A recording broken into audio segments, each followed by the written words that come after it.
अपन discuss कर रहे थे वेरियस बॉडी पोजीशंस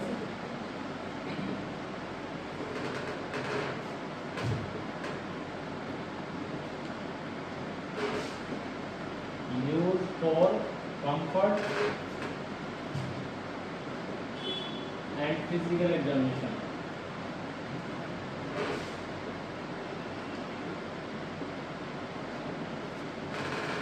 कोई बहुत इंपॉर्टेंट टॉपिक था, कल अपन ने कुछ पोजीशन डिस्कस की थी इसके बारे में। तो सबसे पहले तो आपको ये बता देता हूँ कि वेरियस बॉडी पोजीशन कौन कौन सी है। वैसे मैं कल आपको बता चुका हूँ, फिर भी अपन एक बार लुकआउट कर लेते हैं। सबसे पहले दिन अपन ने पढ़ा था, क्या पढ़ा था? Supine position. इसके बाद में अपन ने डिस्कस किया था प्रोन पोजीशन। फिर आपकी सिटिंग पोजीशन, जिसको अपन अपराइट पोजीशन बोलते हैं, पढ़ा था ना। इसके बाद में अपन ने पढ़ा था लैटरल पोजीशन।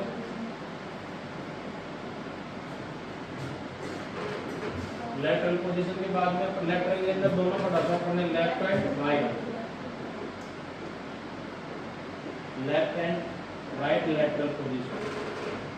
फिर अपन ने पढ़ा था डोर्सल एलिवेटेड पोजीशन, जिसका दूसरा नाम अपन ने पढ़ा था डोर्सल सेमी रिकम्बेंट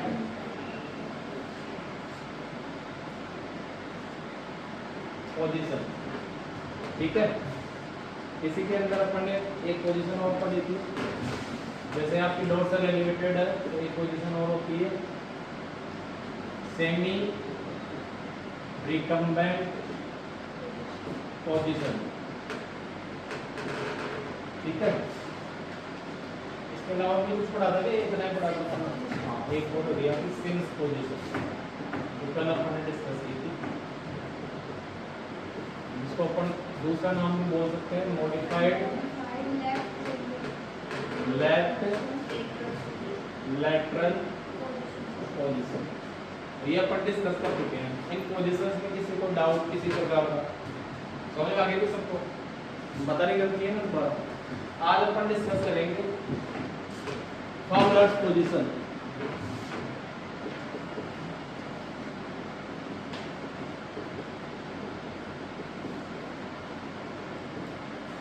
देखो, फाउलर्स पोजीशन वो पोजीशन होती है जिसके अंदर जो आपकी बॉडी होती है वो लाइन में पोजीशन में रहती है, लेकिन जो अपर पार्ट ऑफ बॉडी होता है, अपर पार्ट के अंदर जैसे आपके दोनों अपर एक्सट्रीमिटीज आ गए, आपकी चेस्ट आ गई, ठीक है, और जो पोस्टीरियर पार्ट है पूरा जो अपर ट्रंक है वो एलिवेटेड रहता है। ठीक है, बाकी का जो पोर्शन है वो क्या रहता है? लाइन डाउन पोजीशन के अंदर रहता है। और ये पोजीशन जो है वो मेनली कब यूज करते हैं अपन? जब किसी भी पेशेंट को अगर कोई ब्रीथिंग डिफिकल्टी है, पहली चीज तो जैसे सीओपीडी के पेशेंट है, अस्थमा है, निमोनिया है, इनके जो पेशेंट्स हैं इनके लिए अपन कौन सी पोजीशन यूज कर लेते हैं? Fowler position. और इस पोजीशन का मेन पर्पस ही क्या होता है? पेशेंट को ब्रीथिंग इजीनेस करवाना, या जो ब्रीथिंग है जो भी डिफिकल्टी वो महसूस कर रहा है उस डिफिकल्टी को रिमूव करना, ये मेन पर्पस होता है इस पोजीशन में। तो इसके अंदर कुछ नहीं करना होता। जो पेशेंट का बेड है, बेड के हेड एंड को अपने को एलिवेट करना है। अब ये जो हेड एंड अपन एलिवेट करते हैं, इसके आधार पर ही पोजीशन को अपन वेरियस भागों के अंदर कैटेगराइज कर सकते हैं। ठीक है, जैसे इसके पार्ट जो होते हैं वो बता देता हूँ कितने टाइप की होती है आपकी फाउलर पोजीशन। एक होती है आपकी high Fowler position,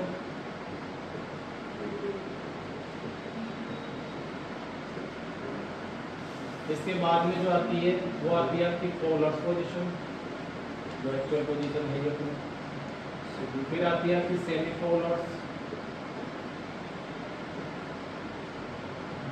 and last में आती है लो फाउलर पोजीशन।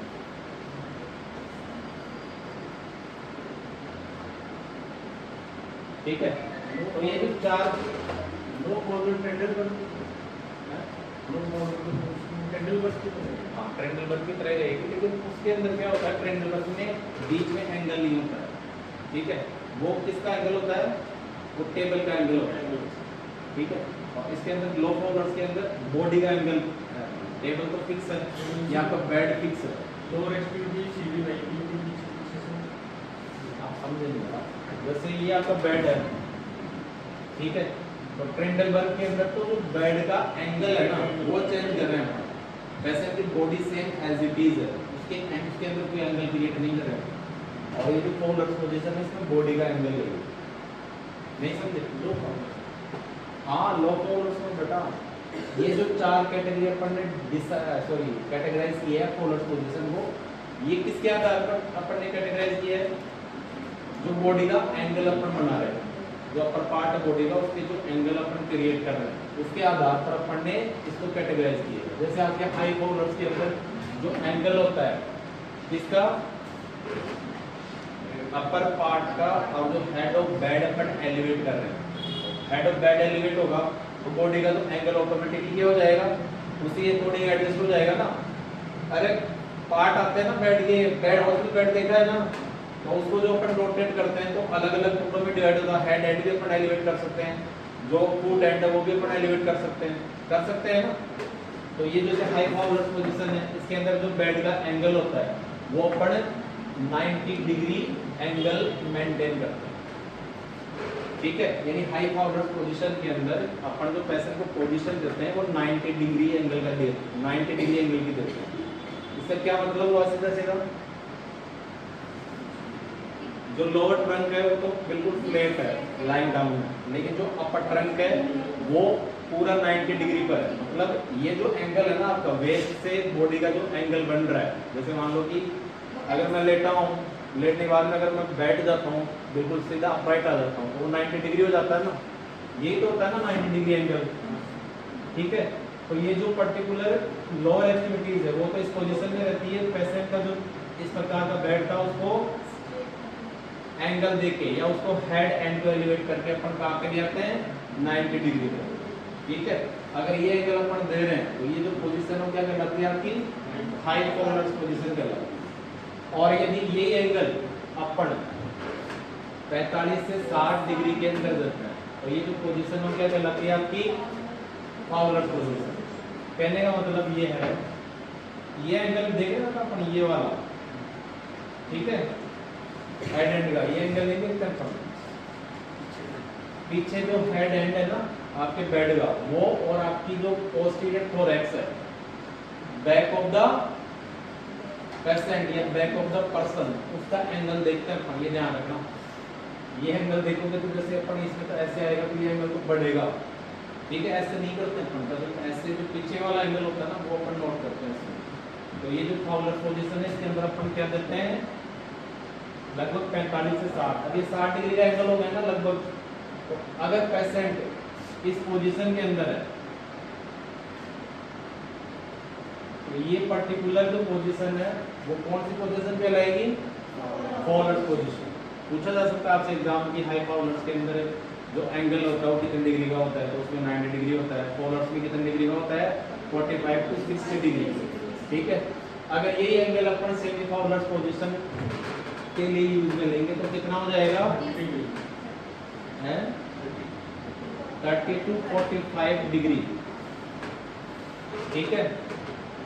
30 से यानी कि 45 डिग्री से तो कम होना चाहिए और 30 डिग्री से ज्यादा होना चाहिए। ये जो एंगल है अगर अपन ये एंगल क्रिएट करते हैं या बनाते हैं तो ये जो पोजीशन क्या कहलाती है? Semi folder. और आपकी लो फोल्डर्स के अंदर जो बॉडी का एंगल होता है 15 टू 30 डिग्री, ठीक है, ये याद रखना। इन्हीं एंगल के आधार पर अपन फोल्डर्स पोजीशन जो है उसको अलग अलग कैटेगरी के अंदर कैटेगराइज कर रहे हैं, ठीक है। मेन काम क्या होता है इस पोजीशन का? मेन पर्पस क्या होता है? ब्रीथिंग डिफिकल्टी को रिमूव करना, ठीक है। जो भी सीक्रेशंस आ रहे हैं पेशेंट के अपर रेस्पिरेटरी ट्रैक्ट के, उन सीक्रेशन के लिए भी अपन पोजीशन दे सकते हैं उनको बाहर एक्सीडेंट आउट करवाने के लिए। तो पेशेंट के हेड को क्या कर देंगे अपन? साइड लाइन कर देंगे, ताकि जो भी सीक्रेशंस आ रहे हैं जैसे आप एनेस्थीसिया इफेक्ट की वजह से आ रहे हो या किसी भी वजह से आ रहे हो, या ये जो पोजीशन है अपन पोजिशनल चेंज के तौर पे भी दे सकते हैं, ठीक है। ऑर्थोपेडिक जो क्लाइंट होते हैं या ऑर्थोपेडिक पोजीशन में मेंटेन करनी होती है उस पर्पस के लिए पोजीशन अपन दे सकते हैं, ठीक है, समझ गए? हाँ, एनजी ट्यूब इंसर्शन के लिए भी आपकी फॉरवर्ड पोजीशन ही काम में ली जाती है, लेकिन उसके अंदर थोड़ा सा डिफरेंस होता है। पेशेंट का जो हेड और नेक होता है ना, वो अपन क्या कर देते हैं, एक्सटेंड कर देते हैं। ठीक है, एक्सटेंड करेंगे तो जो आपका नेसोफेरेंजियल रूट है वो क्या हो जाएगा, एक्सपोज हो जाएगा आपकी तरफ, और आपका जो ट्यूब इंसर्ट आप कर रहे हो उसके अंदर बहुत इजीनेस हो जाएगी। ठीक है, और जैसे एनजी ट्यूब इंसर्शन में एक चीज का ध्यान हो रखते हैं, जिसकी बात निकल गई तो बता देता हूँ आपको कि जैसे ट्यूब पेशेंट के कहाँ पे जाती है, नेजल से होते हुए आपके इसोफेगस के अंदर जाएगी, तो उसको स्वॉलो करने के लिए बोलते हैं। ठीक है, ताकि वो ट्रेकिया में जाके कहाँ जाए, इसोफेगस की तरफ वो मूव कर जाए। अंडरस्टूड? तो ये कुछ इंपॉर्टेंट इंस्ट्रक्शंस होते हैं स्टेप्स के अंदर जो अपने को ध्यान में रखना होता है। एक तो पोजीशन देंगे, और जैसे ट्यूब कहाँ तक जाएगी आपके, अब अपने गले के अंदर देखो क्या होता है, पोस्टीरियर साइड के अंदर तो इसोफेगस है, और एंटीरियर साइड में क्या है, ट्रेकिया है, मतलब आपके रेस्पिरेटरी ट्रैक्ट कैनाल है। तो दोनों के बीच में एक बस बॉल लगा हुआ है। ठीक है, वो बॉल ही उनको सेपरेट करता है।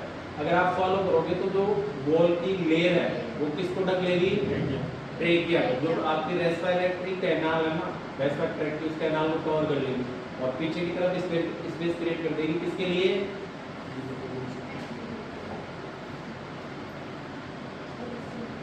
जैसे मान लो ये यहाँ पे एक वाल लगा हुआ है, एक लेयर्स लगी हुई है। ठीक है, आगे की तरफ क्या है, ट्रेकिया है, पीछे की तरफ इसोफेगस है। जैसे पेशेंट क्या करेगा, स्वॉलो करेगा ना, तो ये जो है ये ऊपर की तरफ आ जाएगा, मान लो तो ये स्पेस मिल जाएगा ट्यूब के लिए। नॉर्मली क्या होता है, अगर अपन सांस ले रहे हैं तो ये ओपन रहता है, और अगर अपन खाना खा रहे हैं तो ये बंद रहता है, और ये आपका चालू रहता है। ठीक है, तो इसको कवर करता है, ये सेपरेशन के लिए होता है। इसीलिए तो बोलते हैं कि जब अपन खाते हैं तो अपने को बोलना नहीं चाहिए।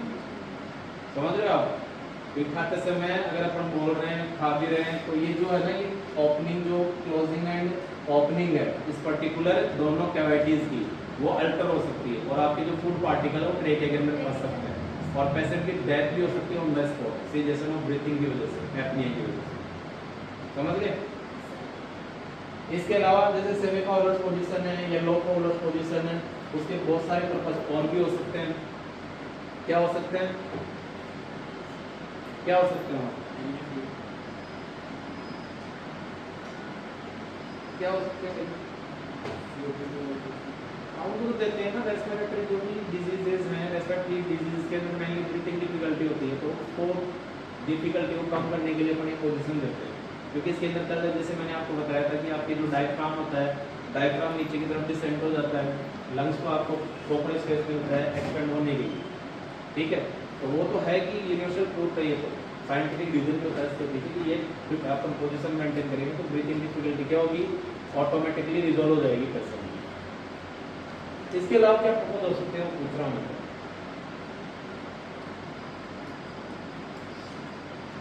जो वेंटिलेटर के जो पेशेंट होते हैं, उन पेशेंट के लिए भी अपनी पोजीशन मेंटेन करते हैं, मतलब मैकेनिकल वेंटिलेटर पे कोई पेशेंट है तो उनके लिए भी अपनी पोजीशन यूज में ले सकते हैं। ठीक है, उससे क्या होगा, जैसे मैकेनिकल वेंटिलेशन मान लो कंटिन्यूसली पेशेंट को अपन मेंटेन कर रहे हैं, तो उसकी वजह से क्या होता है कि पेशेंट निमोनिया कंडीशन में जा सकता है। तो ये जो निमोनिया एसोसिएटेड विद वेंटिलेटर है या वेंटिलेटेड एसोसिएटेड निमोनिया है, उसको प्रिवेंट करने के लिए भी अपनी पोजीशन ले सकते हैं। ठीक है, दे सकते हैं पेशेंट, और नॉर्मली देते हैं, देनी चाहिए। तो ये पोजीशन के आपके बेनिफिट्स हैं और इसके टाइप्स हैं। कोई दिक्कत है इसके अंदर किसी को? चले आगे। फॉलोअप पोजीशन के बाद में नेक्स्ट पोजीशन आती है आपकी लिथोटोमी पोजीशन।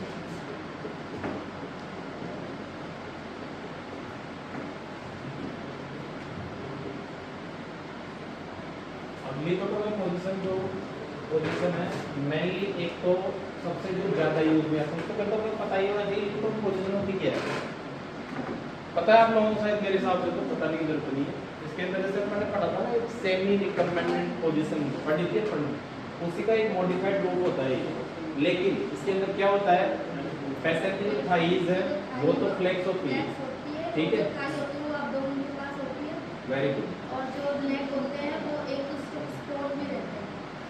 थाइज फ्लेक्स रहती है, पेशेंट के लेग्स थाइज के ऊपर रहते हैं, पेशेंट की खुद की थाई के ऊपर, ठीक है, और वो क्या रहते हैं, अडक्टेड रहते हैं। एक होती है अबडक्शन, एक होता है एडक्शन। ठीक है, अबडक्टेड रहते हैं मतलब अवे फ्रॉम रहते हैं, नियर नहीं रहते हैं बॉडी, अवे फ्रॉम रहते हैं। दूसरी खास बात ये होती है कि दोनों जो पैर होते हैं वो सेपरेटेड रहते हैं, स्ट्राइप्ड रहते हैं।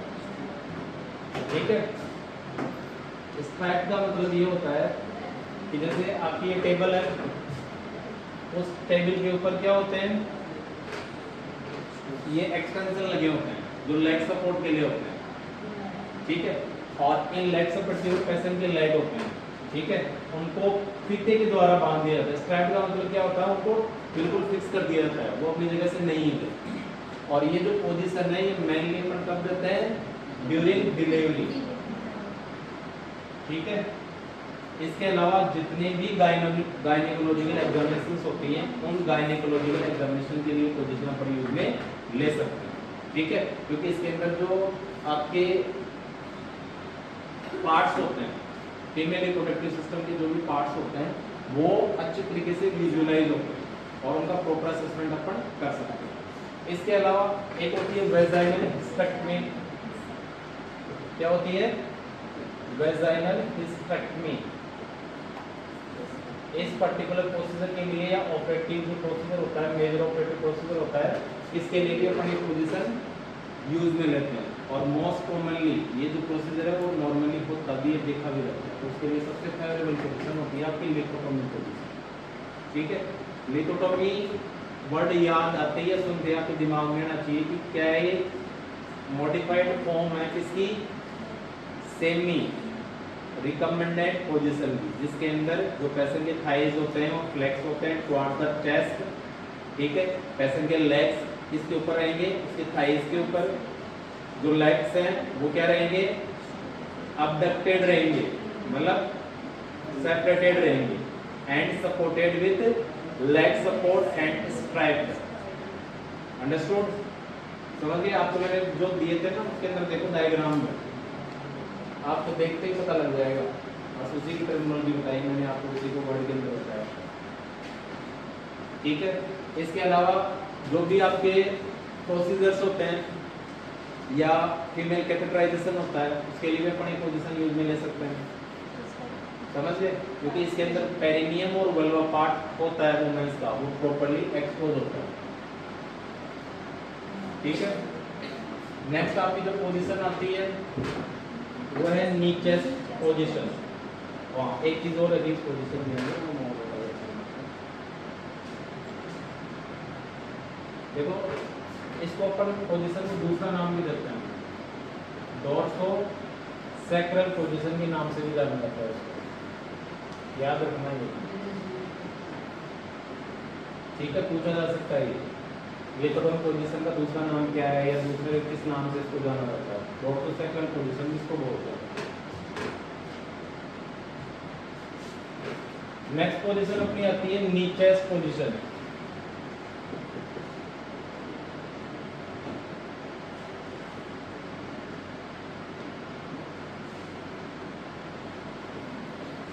नी चेस्ट पोजीशन जैसा कि नाम से जाहिर है, इसको अपन एक कॉमन नाम इसका क्या, गेनियोपेक्टोरल पोजीशन या कुछ इसको जेनियोपेक्टोरल भी बोलते हैं। तो गेनियोपेक्टोरल पोजीशन के नाम से इसको जाना जाता है, ये इसका कॉमन नाम है। ठीक है, दोनों नेम से आपको डायरेक्टली पूछा जा सकता है, दोनों नेम इस पोजीशन के लिए लिए जाते हैं। अब होती क्या है, जैसे नाम में आ रहा है नी चेस्ट पोजीशन, इसके अंदर जो पेशेंट के नी होते हैं वो एक्सटेंडेड रहते हैं। ठीक है, स्ट्रेट रहते हैं। पेशेंट का जो चेस्ट है वो सरफेस को सपोर्ट करता हुआ है, उसको टच करता हुआ रहता है। ठीक है, हेड क्या रहता है, बिल्कुल फ्लेक्स रहता है, डाउनवर्ड रहता है, मतलब स्ट्रेट एंड डाउनवर्ड रहता है, या साइड लाइन भी रह सकता है। और खास बात ये होती है इसके अंदर कि जो पेशेंट के हैंड है या तो साइड के अंदर रहेंगे या फिर हेड को क्रॉस करते हुए रहेंगे। ठीक है, मतलब हेड से आगे की तरफ रहेंगे, जैसे कि डायग्राम में आप देख भी रहे होंगे। इस पोजीशन को बोला जाता है नी चेस्ट पोजीशन। ये जो पोजीशन है ये सबसे ज्यादा यूज में ली जाती है आपके जो भी लोअर इंटेस्टाइनल ट्रैक्ट के प्रोसीजर्स हैं उनको कैरीड आउट करने के लिए। इसके लिए जितने भी लोअर इंटेस्टाइनल ट्रैक्ट के प्रोसीजर्स हैं, उन प्रोसीजर्स को कैरीड आउट करने के लिए अपन ये पोजीशन यूज में लेते हैं। अब इसके अंदर फॉर एग्जांपल जैसे एक होता है आपका कोलोनोस्कोपी,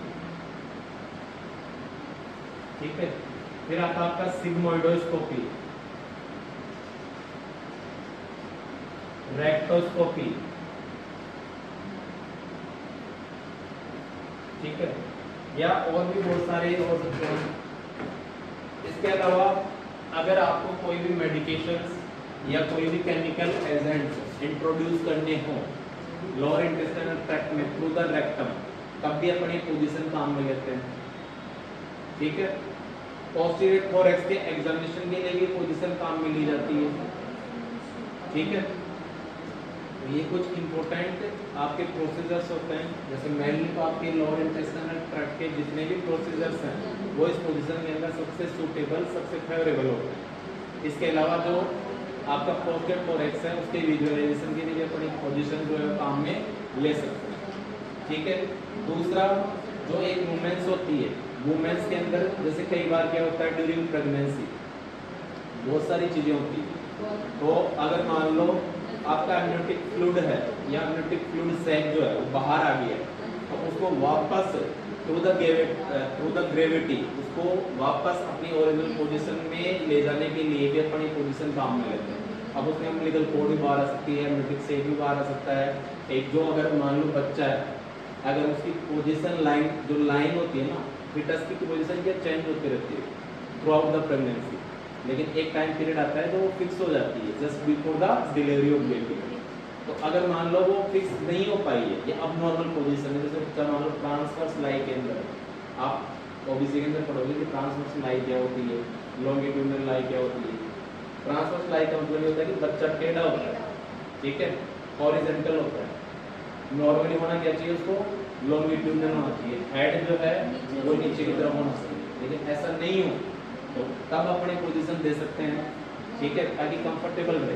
और जो भी वुमेन रिप्रोडक्टिव ऑर्गन्स है ड्यूरिंग प्रेगनेंसी हाइपरट्रोफी होती है, सब में साइज बढ़ जाती है उनकी, ठीक है, तो प्रेशर की वजह से वो बाहर आ जाते हैं, तो उनको ग्रेविटी फोर्स से या ग्रेविटी की तरफ या उसको लो को फॉलो करते हैं, अपनी पोजीशन मेंटेन करते हैं, तो वापस रीपोजिशन हो जाते हैं, ठीक है। कई बार क्या होता है इन्वर्जन ऑफ यूट्रस भी देखने को मिलता है, तो ये जो यूट्रस का इन्वर्जन हो गया, मतलब यूट्रस की जो साइज और शेप है उसकी जो एक पर्टिकुलर सिमेट्री है वो जस्ट अपोज हो गई है, आगे का पार्ट पीछे आ गया, पीछे का पार्ट आगे चला गया, तो उसको वापस रीपोजिशन करने के लिए भी अपनी पोजीशन यूज में लेते हैं, ठीक है। इसके अलावा जैसे मान लो कि अगर बेबी डिलीवर हो गया है, पोस्टमार्टम पीरियड चल रहा है वुमेन्स का, तो पोस्टमार्टम पीरियड के अंदर जो पेरिनियल मसल्स है उनको स्ट्रेंथन करने के लिए भी अपनी पोजीशन काम में लेते हैं, ठीक है। क्योंकि इस पोजीशन में क्या होता है, अगर वुमेन एक्सरसाइज करती है पोस्टमार्टमली इस टाइप की एक्सरसाइज करती है, तो उसके जो रिप्रोडक्टिव ऑर्गन्स है वो वापस शेप के अंदर आता है, ठीक है।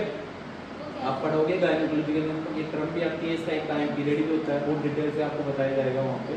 अभी इतना समझो कि पोस्टमार्टम पीरियड के अंदर ये पोजीशन जो है पेरिनियल मसल को स्ट्रेंथन देने के लिए यूज में ली जा सकती है, ठीक है, समझ गए। नेचर्स पोजीशन के बाद में जो आपकी पोजीशन आती है, कौन सी पोजीशन है,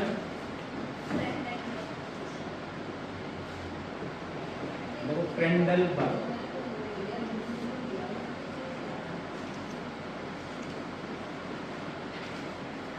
ये जो ट्रेंडलबर्ग पोजीशन है वो आपके एक साइंटिस्ट थे ट्रेंडलबर्ग, उन्हीं के नाम से इस पोजीशन का नाम रखा गया है। दो टाइप के ट्रेंडलबर्ग पोजीशन होती है, सॉरी ट्रेंडलबर्ग पोजीशन, और एक होती है आपकी इसी से रिलेटेड और लेकिन इससे जस्ट अपोजिट है रिवर्स ट्रेंडलबर्ग पोजीशन। जो ट्रेंडलबर्ग क्या होगा, लोअर जो एंड होगा ना वो ऊपर की तरफ रहेगा, फुट एंड क्या रहेगा, सॉरी हेड एंड क्या रहेगा, नीचे की तरफ रहेगा। और रिवर्स ट्रेंडलबर्ग में क्या होगा कि जो फुट एंड और लोअर रहेगा, हेड जो एंड है वो आपके सॉरी ऊपर की तरफ रहेगा, जो फुट एंड है वो नीचे की तरफ रहेगा।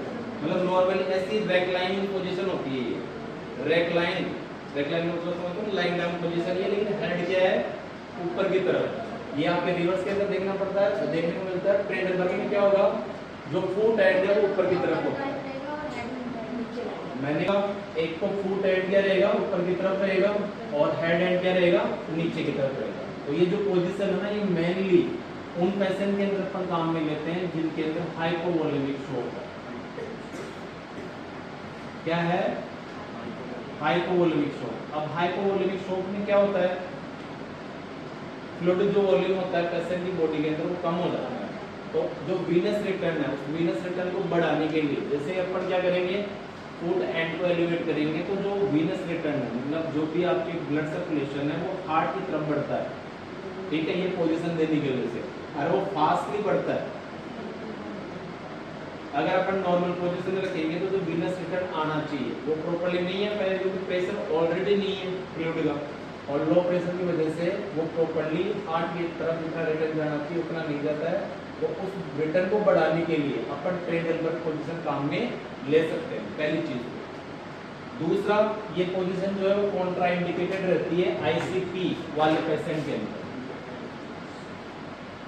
जिनका इंट्राक्रेनियल प्रेशर बढ़ा हुआ है, मतलब आपकी क्रेनियम कैविटी का यदि प्रेशर बढ़ा हुआ है तो उन पेशेंट के अंदर ये पोजीशन काम में नहीं लेनी है, ध्यान रखना इसका। उनके अंदर कौन सी पोजीशन काम में लेंगे अपन, रिवर्स ट्रेंड एंगल पोजीशन, जिसके अंदर हेड एंड क्या रहेगा, एलिवेटेड रहेगा ऊपर की तरफ, और फुट एंड जो है वो डाउनवर्ड रहेगा।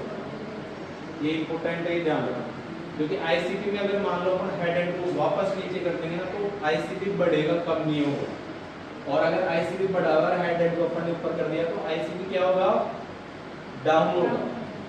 ठीक है, लो जो प्रेशर है वो लो होगा। तो उन पेशेंट के लिए अपन रिवर्स ट्रेंड एंगल पोजीशन काम में लेते हैं। दूसरा, आपके जो ट्रेंड एंगल पोजीशन है वो पोजीशन अपन पेशेंट के जो सर्जरीज होती है, जैसे मान लो पेरिनियम की सर्जरी है या एब्डोमिनल कैविटी कोई सर्जरी है, तो उन पेशेंट के अंदर पोस्ट ऑपरेटिव टाइम पीरियड के अंदर अपनी पोजीशन काम में लेते हैं, नॉर्मली देखा जाता है। अब उनके अंदर क्या करेगी ये पोजीशन,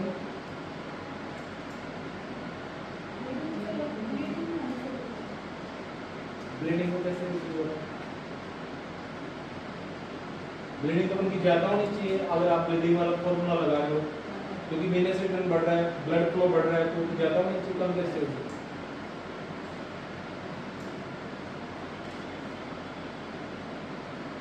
देखो उन पेशेंट के अंदर इस पोजीशन का एक ही यूज होता है कि एक तो ग्रेविटी की वजह से जो आपके एब्डोमिनल कैविटी या जो पेरिनियल ऑर्गन्स हैं वो नीचे की तरफ डिसेंड रहेंगे और एक्चुअल पोजीशन की तरफ अच्छी तरह से फिक्स अप रहेंगे। ठीक है, अगर सर्जरी हुई है आपको उनको रिवर्स ट्रेंड एंगल दी है तो वहाँ पे प्रेशर पड़ेगा ग्रेविटी फोर्स का, मतलब जो एब्डोमिनल ऑर्गन्स हैं या जो भी आपकी बॉडी का प्रेशर है उस पर्टिकुलर सर्जिकल पार्ट पे पड़ेगा, तो उसकी वजह से क्या हो सकता है, हर्निएशन हो सकता है, सूचर जो लाइंस हैं वो वाइडन हो सकती है या सेपरेट हो सकती है, लूज हो सकते हैं आपके सूचर जो भी सर्जरी के बाद में यूज में लिए गए। और अगर आपको ट्रेंड एंगल पोजीशन आपने यूज में ली है तो सूचर के प्रेशर बढ़ेगा ही, सूचर जो लाइंस होती है वो फ्री फ्रॉम प्रेशर रहेगी, हीलिंग अच्छे से होगी उससे। ठीक है, क्योंकि जो फोर्स है ग्रेविटी फोर्स वो किस तरफ रहेगा, एब्डोमिनल कैविटी या चेस्ट की तरफ रहेगा। ठीक है, समझ गए। तो प्रेशर रिलीव करने के लिए अपन ये पोजीशन देते हैं इन पर्टिकुलर पेशेंट के अंदर after the perineal and abdominal surgery. समझ में आ गई, ये दोनों पोजीशन आपकी हो गई है। ड्यूरेशन का कोई किसी भी पोजीशन के अंदर कोई फिक्स ड्यूरेशन का ड्यूरेशन होती ही नहीं है। ये जैसे आपका जो भी पर्पस होता है या जो भी आप प्रोसीजर कर रहे हो, बिफोर प्रोसीजर पूरा प्रोसीजर एक्सप्लेन कर दिया था, पेशेंट को पोजीशन देने से पहले टाइम उसको एक्सप्लेन कर दिया था। डिपेंड करता है कि कौन सा प्रोसीजर आप करने वाले हो या किस पर्पज से आपने पोजीशन ली, उसके ऊपर डिपेंड करती है ड्यूरेशन। इसलिए किसी भी पोजीशन की कोई फिक्स ड्यूरेशन नहीं होती, अपन ने नहीं पढ़ी ना किसी में भी, तो डिपेंड करता है प्रोसीजर के ऊपर या पर्पस ऑफ पोजीशनिंग के ऊपर। आप नहीं रख सकते क्योंकि ये अनकंफर्टेबल पोजीशन होती है, तो ये कुछ समय के लिए दी जाती है। ठीक है, जैसे आपका purpose of short time period होता है। और कोई डाउट, चले आगे। नीचर्स के बाद में आपकी जो पोजीशन आती है वो आती है एक रोज पोजीशन। देखो रोज पोजीशन जो होती है वो एक प्रकार की, इसको दूसरा नाम भी इसके रोज पोजीशन है, supine position with hyperextension of नेक। देखो रोज पोजीशन मेनली उन पैसे समझ तो गए ना कैसी होती है, सुपाइन पोजीशन होती है जिसके अंदर जो नेक होता है ना, नेक एंड हेड वो हाइपर एक्सटेंडेड रहता है, एक तो लाइन डाउन रहती है, और जो शोल्डर ब्लेड होती है मतलब दोनों आपकी जो इसके क्लॉज है उन इसके क्लॉज के बीच में शोल्डर ब्लेड के नीचे अपन सपोर्ट के लिए पिल्लो लगाते हैं, तो ये पोजीशन होती है आपकी रोज पोजीशन, या इसका दूसरा नाम क्या है supine position with hyperextension of नेक। तो ये जो पोजीशन है इसके जो इंडिकेशंस हैं या इसके जो पर्पस हैं वो मेनली अपर रेस्पिरेटरी ट्रैक्ट या नेक सर्जरीज के लिए पोजीशन यूज में ली जाती है।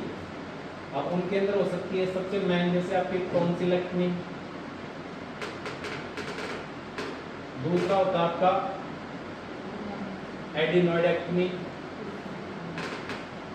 और एक होती है आपकी इम्पोर्टेंट सर्जरी होती है वो भी आपके अपर रेस्पिरेटरी ट्रैक्ट की होती है, वो क्या होती है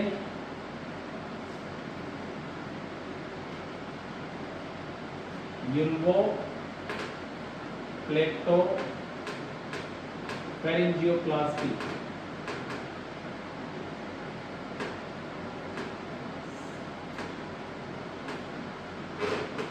यूल्वो प्लेक्टो फेरिंजियोप्लास्टी ये अपर रेस्पिरेटरी की रिकंस्ट्रक्टिव सर्जरी होती है जिसके अंदर यूल्वा, पैलेट, सॉफ्ट पैलेट या नॉट पैलेट कोई सा भी हो सकता है, और फेरिंक्स, इनकी अगर सर्जरी करनी है या इनके अंदर कोई रिपेयरमेंट करना है तो उस प्रोसीजर को बोला जाता है यूल्वो पैलेटो फेरिंजियोप्लास्टी।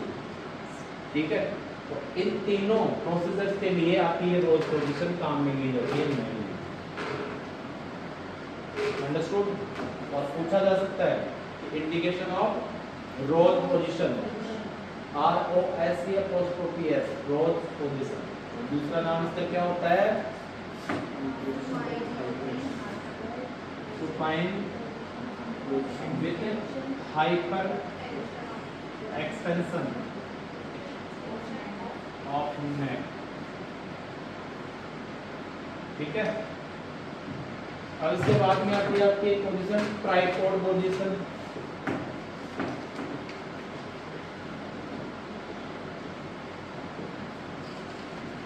देखो ट्राइपॉड पोजीशन जैसे आपका ये ट्राइपॉड मतलब जिसके तीन पर्टिकुलर ऐसे स्तंभ हो या ऐसे स्टैंड हो जिनके ऊपर पूरा वेट ये डाउन किया जा रहा हो तो उसको ट्राइपॉड, जैसे ट्राइपॉड ही आपका तो देख रहे हो आप, ये ट्राइपॉड है वहां तीन हिस्से हैं इसके, तीन पैर है इसके, और पूरा जो वजन है ये पूरा जो इसका प्रेशर है जो इन तीन ही पर्टिकुलर पैर के ऊपर टिका हुआ है ना। अगर इनमें से कोई भी डिस्टर्ब हो जाए तो ये खड़ा रह सकता है, नहीं रह सकता ना। तो ट्राइपॉड पोजीशन में भी एक्चुअल बॉडी पोजीशन ऐसी होती है जिसके अंदर सिटिंग भी हो सकती है और वो स्टैंडिंग भी हो सकती है। मतलब ट्राइपॉड जो सिचुएशन है ये पोस्चर है, सिटिंग पोजीशन में मेंटेन किया जा सकता है और स्टैंडिंग में भी मेंटेन किया जा सकता है। अब सिटिंग के अंदर या स्टैंडिंग के अंदर इसको मेंटेन करने का एक ही पर्पज होता है और वो होता है आपकी ब्रीथिंग मसल्स जो होती है उन ब्रीथिंग मसल्स की एक्सरसाइज करवाना या उनको एक्टिवेट करना, इस पोजीशन का मेन पर्पज होता है। और जितने भी आपके ब्रीथिंग डिफिकल्टी वाले पेशेंट्स हैं उनके अंदर जो आपके रेस्पिरेटरी मसल्स है उनकी एक्टिविटी या उनकी मूवमेंट को बढ़ाने के लिए ये पोजीशन अपन काम में लेते हैं। ठीक है, और ये सिटिंग और स्टैंडिंग दोनों के अंदर जैसे मान लो कि इसमें क्या होता है, एक तो दोनों पैर जो होते हैं वो पैरेलल रहते हैं। ठीक है, सिटिंग में अगर मान लो मैं ऐसा हूं तो ये जो पोजीशन मेरी होगी तो ये क्या रहेगी आपकी ट्राइपॉड पोजीशन। सिटिंग के अंदर मतलब बैक भी सपोर्टेड है, नी क्या है पैरेलल है और बिल्कुल स्ट्रेट है, और हैंड जो है वो आगे की तरफ है, फॉरवर्ड है, और दूसरा क्या है ब्रेस्ड है, मतलब एक दूसरे को पकड़े हुए सपोर्टेड है। और सेम यही पोजीशन अगर मान लो मैं खड़ा भी रहता हूँ तो भी मेरे को यही पोजीशन मेंटेन करनी है। मतलब ट्राइपॉड पोजीशन में क्या होता है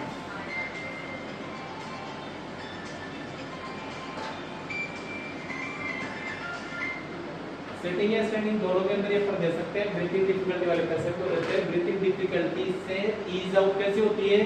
जो भी ब्रीथिंग मसल्स है, ठीक है, ब्रीथिंग मसल्स बहुत प्रकार के होते हैं, पढ़ोगे आप एनाटॉमी के अंदर।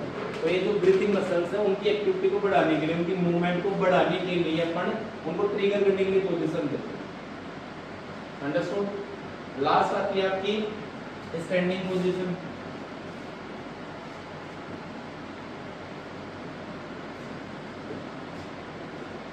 तो ये स्टैंडिंग पोजीशन है। स्टैंडिंग का सीधा मतलब है जैसे मैं भी खड़ा हूं, मान लो मैं जिस पोजीशन में हूं, ये पोजीशन क्या है? ये स्टैंडिंग पोजीशन है। इस पोजीशन के अंदर पेशेंट की जो बॉडी है वो टोटली क्या रहती है? स्ट्रेट रहती है, ठीक है। दूसरा, ये पोजीशन सिंपली अपन कोई भी फिजिकल एग्जामिनेशन करने के लिए काम में ले सकते हैं। आप हेड टू टो एग्जामिनेशन कर सकते हो इस पर्टिकुलर पोजीशन के अंदर, ठीक है।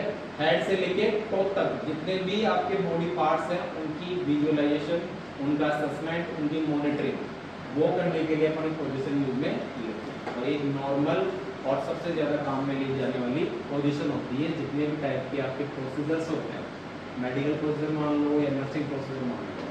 क्लियर? तो ये अपना जो टॉपिक था वेरियस बॉडी पोजीशंस, ठीक है, use for comfort and physical examination and other operative या नॉर्मल प्रोसीजर, उनके लिए जितने भी टाइप की पोजीशंस काम में आती है वो मैंने एक्सप्लेन कर दी।